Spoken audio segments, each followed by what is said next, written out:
Assalamualaikum warahmatullahi wabarakatuh. Nama saya Afiza Uswatun Hasanah dengan NIM 8565386676, mahasiswa Universitas Terbuka Pekanbaru. Di sini saya akan melakukan praktikum modul 7 KP1 sifat cahaya. Adapun sifat cahaya yang pertama ada pemantulan cahaya.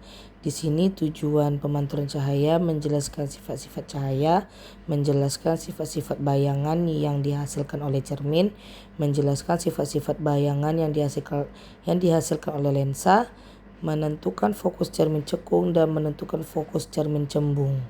Adapun alat dan bahan yang kita gunakan yang pertama cermin cembung, celah cahaya, busur derajat, cermin datar, dan sendok sebagai cermin cekung, senter, tabir atau layar, selanjutnya pena, penggaris, lilin, dan buku tulis praktikum sebagai lembar pengamatan. Dan yang terakhir penggaris. Di sini kita sudah menyediakan lampu senter dan celah cahaya di depan cermin datar. Selanjutnya kita sudah menyalakan lampu senter dan kita akan mengamati baik jalannya berkas cahaya pada saat sebelum dan sesudah mengenai cermin datar. Jadi di sini dapat kita lihat cahaya pantul dapat merambat lurus pada celah cahaya sehingga sudut datang dan sudut pantul sangat terlihat. Baiklah, di sini kita akan mengukur besar sudut datang dan besar sudut pantul. Nah, di sini dapat kita lihat sudut datang 30 derajat, sudut pantulnya 30 derajat.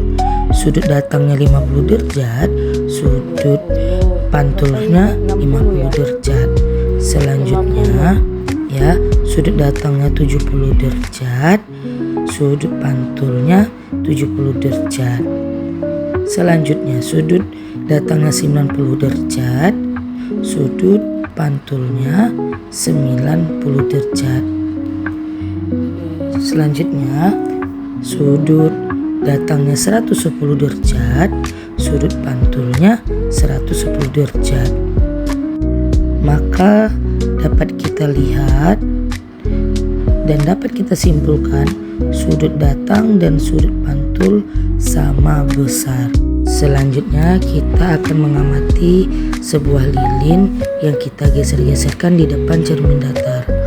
Dan dapat kita simpulkan bahwa sifat-sifat bayangan yang dibentuk oleh cermin datar yaitu sama besar, maya, dan tegak. Jadi jarak benda sama dengan jarak bayangannya. Selanjutnya pemantulan cahaya pada cermin cembung. Di sini sudah kita lihat sudut datang dan sudut pantulnya serta bayangan yang terbentuk lebih kecil dari benda. Selanjutnya percobaan pemantulan cahaya pada cermin cekung. Jarak benda 4 cm maka menghasilkan jarak bayangan 30 cm. Jarak benda 6 cm, jarak bayangan 26 cm.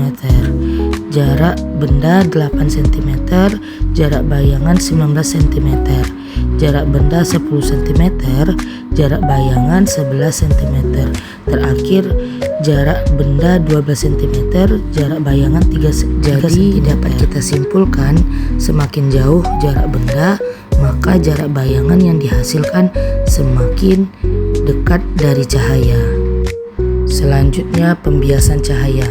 Alat dan bahan yang pertama lampu laser, selanjutnya celah cahaya, balok kaca, kertas putih, lilin, busur derajat, lensa cembung, lensa cekung, penggaris, dan tabir kertas. Baiklah, di sini kita akan melakukan percobaan selanjutnya. Di sini sudah tersusun ya, ini lampu laser, celah, dan balok kaca. Nah, untuk percobaan ini kita akan melihat sudut datang dan sudut bias. Di sini dapat kita lihat sudut datang 30 derajat, sudut biasnya 110 derajat. Sudut datangnya 80 derajat, sudut biasnya 100 derajat. Sudut datangnya 90 derajat, sudut biasnya 90 derajat juga. Selanjutnya 100 derajat, sudut datangnya, sudut biasnya 80 derajat. Dan yang terakhir 110 derajat, sudut datangnya, sedangkan sudut biasnya 70 derajat. Begitulah percobaan pembiasan cahaya dengan balok kaca.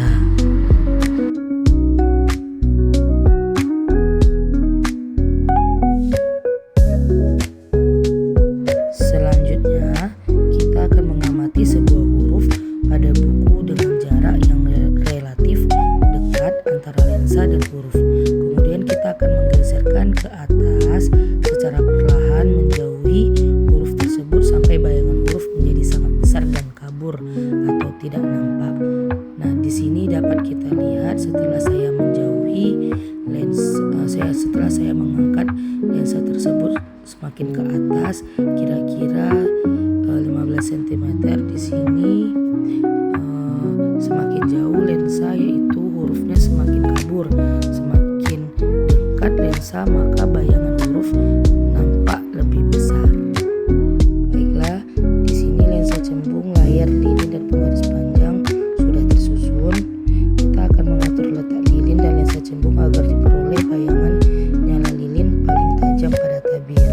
Nah, kita akan mengukur jarak benda dan jarak bayangan terhadap lensa cembung. Nah, jarak benda 17 cm, ini jarak bayangannya 27 cm. Sedangkan jarak benda 15 cm, jarak bayangannya 25 cm. Jarak benda 14 cm, jarak bayangan 23 cm. Jarak benda 11 cm, jarak bayangan 19 cm. Jarak benda 8 cm, jarak bayangannya adalah 13 cm.